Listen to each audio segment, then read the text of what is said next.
दोस्तों मेरा नाम मोनू है और आज मैं आपसे एक ऐसी बात शेयर करने आया हूँ जो आपने मंदिर के अंदर खड़े होकर भी नहीं सोची होगी। दोस्तों आपने नोटिस किया होगा कुछ लोग ऐसे होते हैं जो मंदिर में जाते ही सीधा प्रसाद की दुकान से प्रसाद लेते हैं, फूल लेते हैं और मंदिर में जाकर भगवान के सामने रख देते हैं और साथ में दिया जलाते हैं, धूप बत्ती जलाते हैं और फिर माथा टेक कर निकल जाते हैं और मन में सोचते हैं हो गए दर्शन, हो गई पूजा कंप्लीट। और दोस्तों कई बड़े मंदिरों में हाल और भी अजीब होता है। भीड़ इतनी ज्यादा होती है कि लोग जल्दबाजी में पंडित जी को प्रसाद दे देते हैं और उस टाइम वो प्रसाद जल्दबाजी में गिर भी जाता है, इधर उधर बिखरता है, भगवान के चरणों तक पहुंचता ही नहीं और पंडित जी उस प्रसाद को भगवान को भोग लगाए बिना ही सामने रख देते हैं। पर हम फिर भी खुश हो जाते हैं कि हमने प्रसाद चढ़ा दिया। लेकिन दोस्तों एक सवाल सोचने लायक है, दर्शन करने के बजाय हमारा ध्यान ज्यादा होता कहाँ है, भगवान से मिलने पर या सिर्फ प्रसाद चढ़ाने की टिक मार्क लिस्ट पूरी करने पर? आप खुद सोचिए, क्या सच में भगवान के दर्शन हो जाते हैं? क्या दिया जलाने से भगवान खुश होते हैं या फूल चढ़ाने से वो आपको अपना वरदान दे देते हैं? और ये धूप बत्ती जो हम रोज जलाते हैं, क्या इन सब की जरूरत भगवान को है? सोचिए जरा, जिस भगवान ने इस पूरे ब्रह्मांड को बनाया, धरती आकाश वायु जल अग्नि, जिनके पास प्रकाश का अनंत स्रोत है, जिनके चरण कमलों में अनंत सुगंध हो, क्या उन भगवान को हमसे एक फूल, एक छोटा दिया और एक धूप बत्ती चाहिए? या फिर इन सब का मतलब कुछ और ही होता है जो आज तक हम जान ही नहीं पाए? तो दोस्तों आज हम भक्ति के इसी रहस्य को समझने की कोशिश करेंगे, क्योंकि वास्तविक रूप में दिया बाती भगवान के लिए है ही नहीं, ये किसी और के लिए होते हैं। और किसी और के लिए किसके? आखिर कौन है वो कौन, ये आपको आगे समझ आएगा।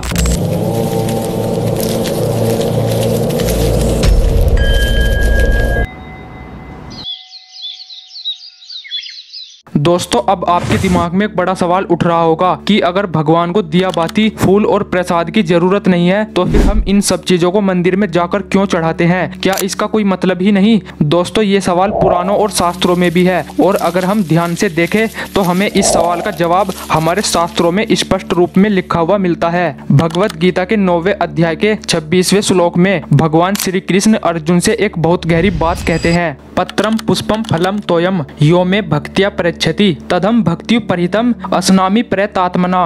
दोस्तों इस श्लोक में भगवान कहते हैं, यदि कोई जीव प्रेम तथा भक्ति के साथ मुझे एक पत्ता, एक फूल, फल या थोड़ा जल भी अर्पित करता है तो मैं उसे स्वीकार करता हूँ। अब ध्यान दीजिए भगवान ने इस श्लोक में क्या कहा है। दोस्तों ये श्लोक कह रहा है कि भगवान को चीजों की जरूरत नहीं है, ना पत्ता, ना फूल, ना जल, लेकिन अगर भक्ति है, प्रेम है, समर्पण है तो छोटी से छोटी चीज भी भगवान स्वीकार करते हैं। और अगर भक्ति, प्रेम और समर्पण नहीं है तो हजारों फूल भी भगवान को अर्पित करना बेकार है। यानी अगर आप दिल से, प्रेम से भगवान को एक छोटा सा पत्ता भी अर्पित करते हो शुद्ध भावना के साथ तो भगवान उसे स्वीकार कर लेते हैं। और अगर आप हजारों फूल, धूप बत्ती और बहुत सारा पैसा लेकर मंदिर में आओ लेकिन मन में भक्ति ना हो, दिल में प्रेम ना हो और आपका मन विचलित है, चंचल है या बस धार्मिक रीति रिवाज कंप्लीट करने की सोच में है, तो क्या भगवान उसे स्वीकार करेंगे? इस श्लोक के हिसाब से तो बिल्कुल नहीं। दोस्तों भगवत गीता के इस श्लोक को समझने के लिए एक कहानी भी है जो शिव पुराण में मिलती है।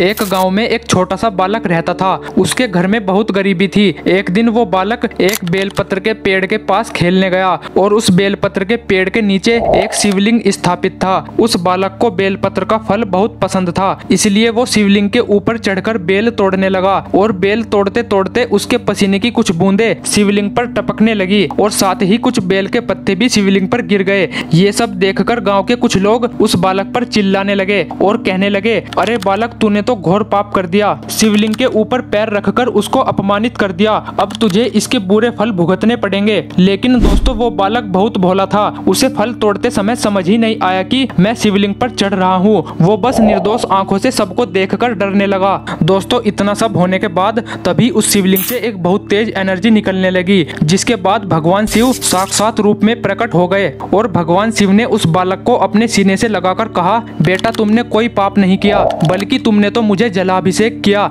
बेलपत्र चढ़ाया और अपने मन की सच्चाई से मुझे प्रसन्न किया, इसलिए मैं तुम्हें अपना आशीर्वाद देना चाहता हूँ। दोस्तों भगवान शिव के लिए भक्ति का असली महत्व ये है कि हमारा मन भक्ति और प्रेम से भरा हो। जो जीव सच्चे मन और प्रेम के साथ भगवान को याद करता है और अपनी श्रद्धा दिखाता है वो हमेशा भगवान के नजदीक होता है। दोस्तों ये कहानी शिव पुराण में स्पष्ट रूप में लिखी है और ये कहानी हमें यही सिखाती है कि भक्ति में प्रेम और समर्पण सबसे इम्पोर्टेंट है, लेकिन आज हम क्या करते हैं, मंदिर में जाते ही हम सबसे पहले दुकान देखते हैं। भगवान के दर्शन करने के बजाय हम सबसे पहले प्रसाद की दुकान देखते हैं। कौन सी मिठाई लेनी है, कौन सा फूल लेना है, कौन सी धूप बत्ती लेनी है, हम अपनी पूरी एनर्जी इन चीजों को खरीदने पर ही लगा देते हैं और मंदिर के अंदर जाकर ये सब चीजें चढ़ाकर वापस आ जाते हैं। और दोस्तों कई जगह तो भीड़ में पंडित जी हमारे प्रसाद को भगवान को भोग लगाए बिना ही सामने रख देते हैं और हम खुश हो जाते हैं कि हमने प्रसाद चढ़ा दिया, भगवान हमसे प्रसन्न हो गए। लेकिन एक पल के लिए सोचिए, क्या आपने भगवान के दर्शन करते समय अपना दिल खोला था? क्या हमने भगवान से एक पल के लिए बात की थी, या बस वो सामग्री रखकर सोच लेते हैं कि पूजा हो गई,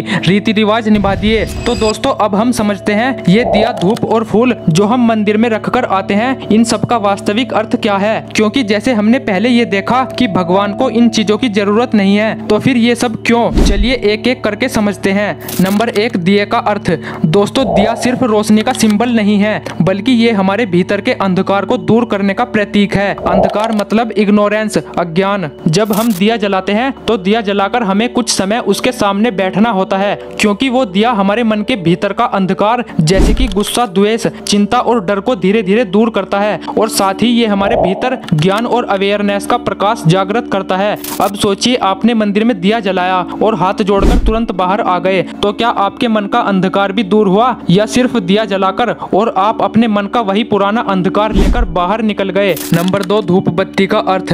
अब बात करते हैं धूप बत्ती की। दोस्तों धूप की खुशबू सिर्फ मंदिरों को महकाने के लिए नहीं है, बल्कि ये हमारे विचारों और कर्मों की दुर्गंध को दूर करने का प्रतीक है। जब हम अपने मन और जीवन में नेगेटिव थॉट्स और बेकार की एनर्जी को दूर करते हैं, तभी हमें धूप बत्ती का असली स्पिरिचुअल इफेक्ट समझ आता है। दोस्तों जब हम भगवान के सामने बैठकर भजन या उनका नाम जप करते हैं, तब अक्सर हमारे मन में नेगेटिव थॉट्स घुस जाते हैं। कभी पुरानी यादें, कभी चिंता, कभी बेकार के विचार, दिन भर की टेंशन, बस हम इन्हीं में भटक जाते हैं। इसीलिए मंदिरों में धूप बत्ती जलाई जाती है, ताकि उनकी खुशबू हमारे मन को शांत रखे, हमारे थॉट्स को पॉजिटिव बनाए और हमें नाम जप या भजन में ध्यान लगाने में हमारी मदद करे। लेकिन दोस्तों हम क्या करते हैं, मंदिर में जाते हैं और धूप बत्ती जलाकर हाथ जोड़कर तुरंत बाहर आ जाते हैं। तो अब मेरा आपसे एक सवाल है, क्या आपने अपने विचारों और कर्मों की दुर्गंध को दूर करने का सच में प्रयास किया, या सिर्फ धूप बत्ती जलाई और सोचा कि हो गई पूजा कंप्लीट, हो गए भगवान खुश? नंबर 3, फूलों का अर्थ। दोस्तों जो फूल हम मंदिरों में चढ़ाते हैं वो सिर्फ सुंदरता और खुशबू के लिए नहीं है, बल्कि फूलों का स्पिरिचुअल मीनिंग है प्रसन्नता और सुख का प्रतीक। ये हमें याद दिलाता है कि भगवान के चरणों के आगे हमारा मन खुशी, श्रद्धा और शांति से झुका हुआ होना चाहिए। तो दोस्तों अब आप समझ गए होंगे, दिया, धूप, फूल या प्रसाद, ये सब वस्तुएं सिर्फ भक्ति के टूल्स है। इनका उद्देश्य भगवान को कुछ देना नहीं, बल्कि भक्त को याद दिलाना है कि अपने अंदर भी तो एक दीपक जलाओ, अपने मन को शांत और पवित्र करो, अपने विचारों की खुशबू से भगवान को मोह लो।